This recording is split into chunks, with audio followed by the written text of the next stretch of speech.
पतीवर अत्याचार आणि हत्या प्रकरण, आरोपी विशाल गवळीला पत्नीसह 7 दिवसांची पोलीस कोठडी. कल्याणमधील आरोपीला फाशी होईल हे सुनिश्चित करा, गृहमंत्री फडणवीसांचे ठाणे पोलीस आयुक्तांना आदेश. खटला जलद गतीने न्यायालयामध्ये चालवण्याच्याही सूचना.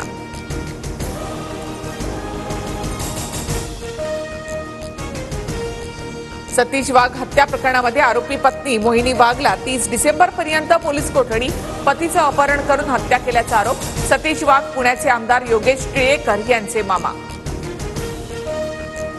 आमदार बालाजी किणीकर यांच्या हत्येचा कट रचल्याच्या आरोपामध्ये 2 जण पोलिसांच्या ताब्यात असल्याची सूत्रांची माहिती, तर शिवसेनेच्या दोघांना चौकशीसाठी समन्स बजावल्याची माहिती. मालवणमधील राजकोट किल्ल्यावर पुतळा उभारण्याचं काम सुरू. पाया खोदण्याच्या कामात सुरुवात. राम सुतार आर्ट क्रिएशन्स कंपनीला पुतळा उभारण्याचं काम. दिल्लीमध्ये उपमुख्यमंत्री